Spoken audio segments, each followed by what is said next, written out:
Hello chess friends and welcome to Jozarov chess channel and welcome back to the FIDE Candidates in 2024 that's going on now in Toronto in Canada. We're now in the round 6 of this amazing chess tournament, and before this round, after 5 rounds, the leaders were the top grandmasters Gukesh and Jan Nepomniachtchi. Both of them had 3.5 points after the first 5 rounds.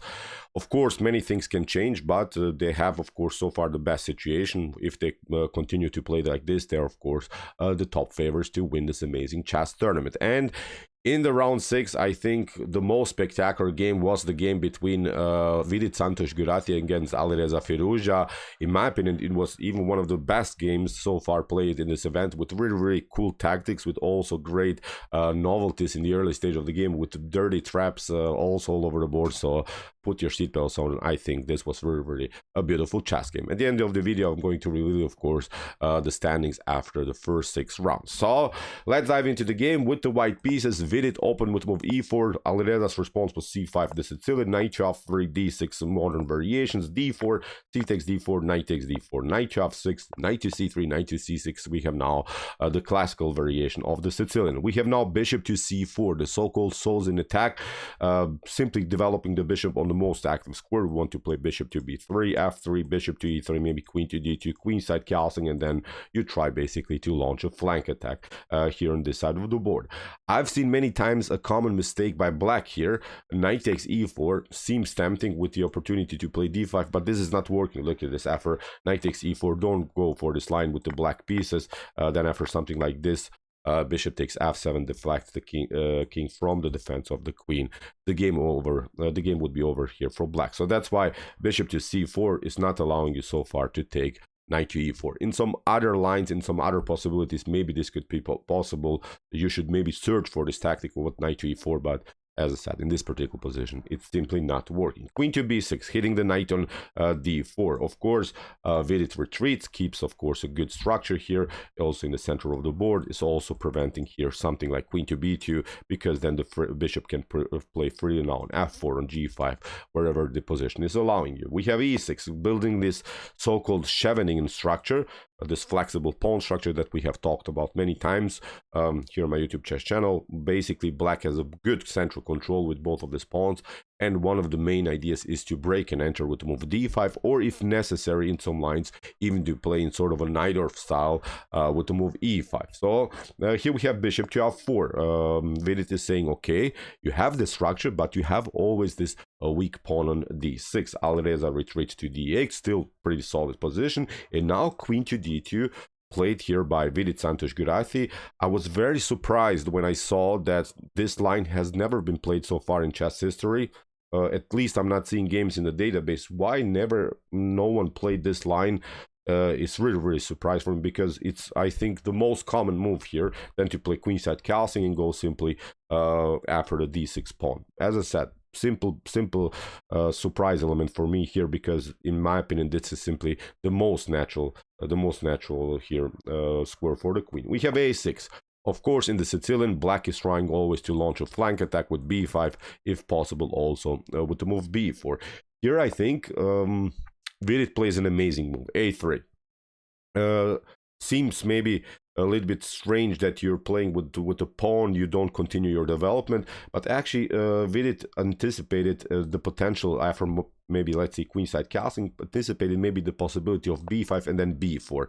Then it would be very dangerous to defend this pawn on e4. So far, knight takes e4 would not be possible because of some attacks on the e file, and the king is still stuck in the center. But after knight to a4, I think the game becomes a little bit complicated also here for white. So that's why after move a3, okay, you have your fun maybe with the move b5, but you don't have the follow-up with the move b4. So that's why here after b5 by Alireza, Vidit simply retreats to a good square with the bishop, and now comes what is, in my opinion, the first really critical moment of the game here.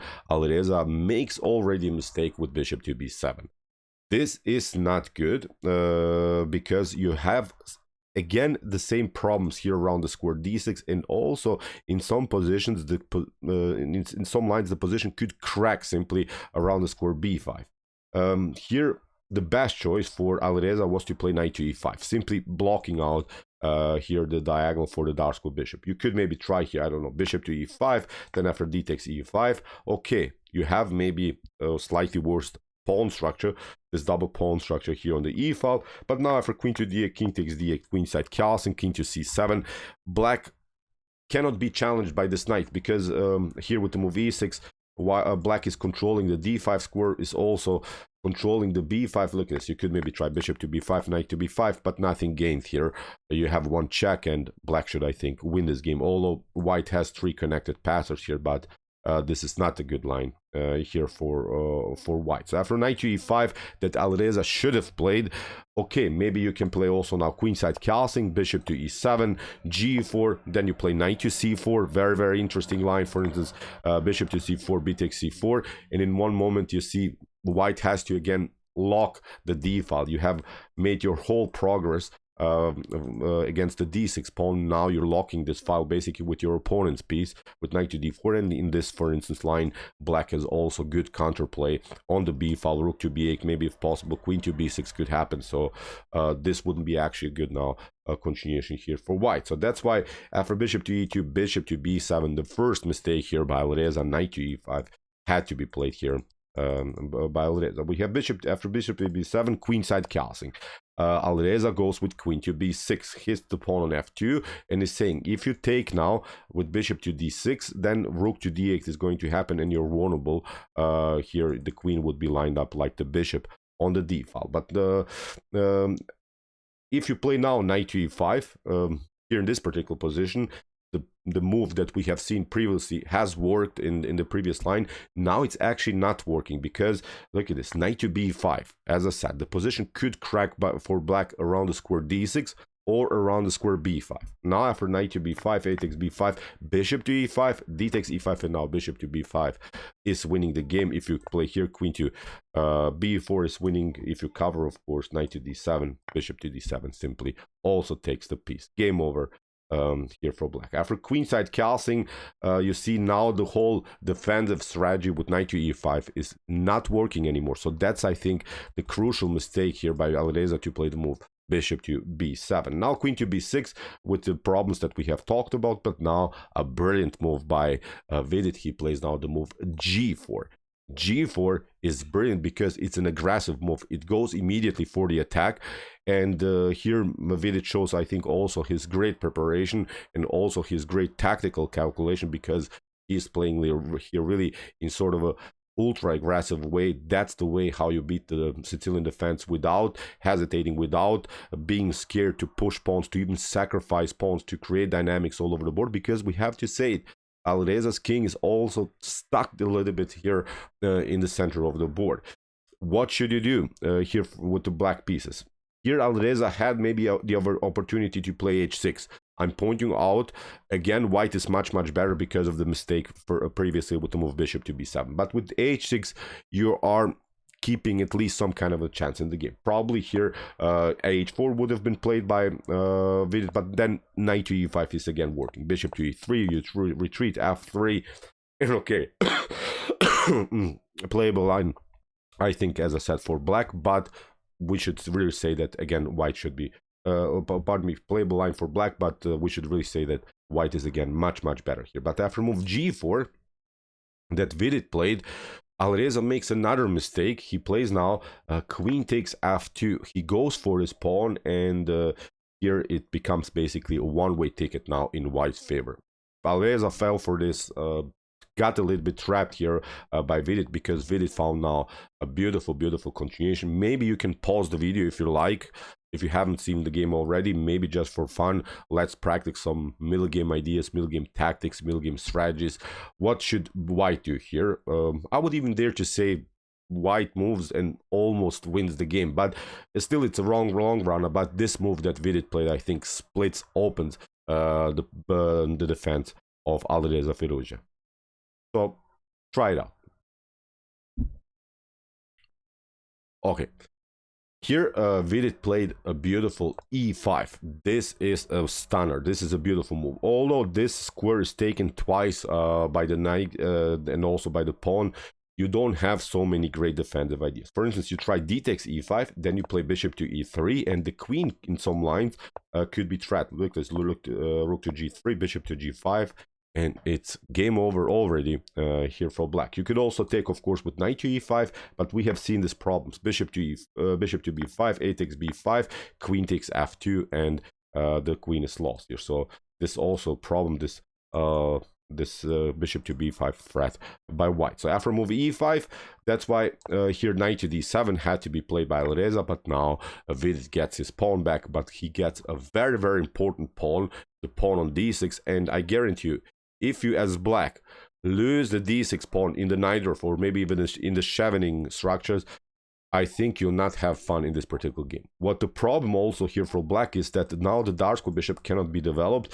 If you try to develop here on it with g6, bishop to g7, then you're vulnerable again on dark squares. Many options here for white also to get the knight on e4, so the queen is a little bit exposed. So too many positional, but also too many tactical problems now for Alireza FIrouzja. After e takes d6, we have queen to b6 by Alireza, bishop to e3, kicking away the queen. So it's now much, much easier, of course, to play the game with the white pieces. With every move, Vidit is playing on a simple threat and develops further in the position. We have rook from h to f1, simply hitting also the f7 weakness. Knight from c to e5, protecting the f7 weakness, but now queen to d4, putting more pressure, getting the queen attacking all of these light squares. We have rook to c8, and now queen to a7.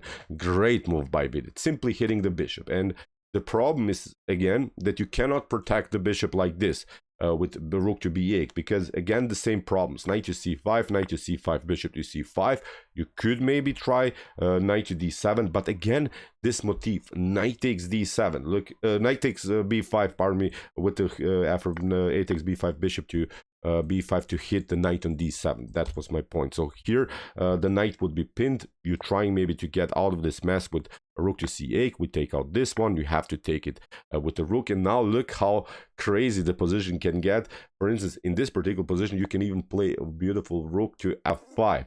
After something like rook to b5, okay, we'll simply take the rook. But if you, for instance, try rook to f5, then we'll simply take it. Then the e file could be opened, and black is simply paralyzed. Black cannot defend all of this, so it's simply game over, I would say, here for black. You could maybe try here, I don't know, after instead of this move rook to f5, you could maybe try rook to c8 to somehow get your pieces glued together again. But now look at this, even rook to f7 in some lines is working, takes. Now we deliver a check, and again the position is collapsing here for black. King to g6, queen to e4, and you're running, I think, also into a checkmate sequence. So this is not working. So you see, queen to a7 prevents some natural ideas like rook to b8. Alireza had to play now bishop to c6, and now here Vidit simply takes the pawn on a6, and I would even say here game over almost here for Alireza FIrouzja. Rook to a8, bishop to a7. Great follow-up, a great move here by Vidit. He keeps basically his pieces on the most active squares. He's keeping now the position really, really compact here. Now you cannot even attack the queen. There's simply too much pressure. There's simply too much activity of white's pieces. We have now g6. Finally, Alireza is trying to develop the dark square bishop somewhere, but now again bishop to b5. Now you see, in the beginning we have talked about that this position should not be warnable around the square b5 and also around the square d6, but Vidit exposed both of these weaknesses, the b5 problems but also the d6 problem, and here Alireza doesn't have so many ideas. Bishop to h6 here, steps back, bishop to b5, knight to b5. Finally Alireza castles, but now the knight comes on a beautiful square. The rook is under fire. You cannot even get out of this mess with rook to c8, because you get this one, queen to e2, simple attack, bishop to g7, and now bishop to d4. We have now here too many pawns that are rolling. In this particular position, I think the main strategy would be just like, I don't know, trade off more pieces and go into a favorable endgame, because you have many pawns on the board. So after knight to c7, we have knight takes g4, knight takes a8 here. Alireza FIrouzja is losing the exchange, queen to a8, and now we have queen to e2 hitting also the knight on g4. Queen takes, sorry. We have here queen takes a7 by Alireza FIrouzja, of course. Vidit takes also the knight on g4, bishop to g7, queen to c4, queen to b5, and now queen to c7. As I said, simply ideas, trade off more pieces and go into a favorable endgame. Queen to b5, rook to f4, queen to e2. Maybe not the optimal move that the engine suggests, but we can really agree, I think, that white should be winning here for sure. After queen to e2, rook to d2, normal check. If you even deliver somewhere else, if you, I don't know, go somewhere here, then again, we just start to push the pawns. Simply no a good move anymore for Alireza FIrouzja. After queen to e5, we have rook to d4, knight to f6, and now, again, with the simple idea, trade off more pieces. Here, Vidit is challenged like this. Alireza is centralizing a knight, but no worries here. King to a2, normal calm move here by Vidit Santosh Gujrathi. Queen to f6, c3, we have bishop to h6, and now also beautiful move here by Vidit. Rook to d5, he doesn't want to tolerate any active pieces of Alireza. Here we have rook to d5, bishop to f4, d7, we have rook to d8, bishop to h2, you cannot play because of this line. Queen takes f8, king to f8, and then you have to give up the queen. White would continue then with the extra rook. After d7, rook to d8, knight to d4. In this particular position, Alireza FIrouzja resigned. There's simply no good defense against knight to c6 and push the pawn further. So, great game by Vidit, bad game by Alireza, I would say. So, fully deserved win. You see how everything here in the candidates depends on preparation. Vidit Santosh Gujrathi, although he lost the game against Pragananda, I still think that he has good chances in the tournament because he has won now many games. He has also lost some games, but he's the one, he seems really well prepared. He knows what he's doing in his openings. He's seeing also deep tactics, like in this particular game.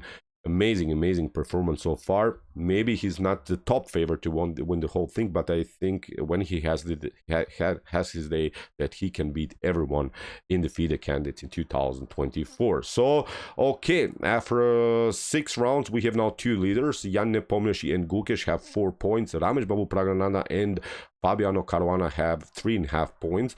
Ramesh Babu Pragananda is back, won also now some games. He lost also his game against Gukesh, but Pragananda is also one of the favorites to win this thing. He plays out very amazingly. Fabiano Caruana always the favorite. So although we have through almost still nothing is decided, everyone can still win this prestigious chess tournament in 2024. So, okay, I hope that you enjoyed the game. Really interesting ideas of the Southern attack against the Sicilian defense. If you want to see some other games that we have covered so far here on my YouTube chess channel, check out our analysis. Here are some links of some games that we have analyzed before. And if you like this content, hit the subscribe button. See you soon with some more videos. And what do we say in the end? Chess is the best, of course.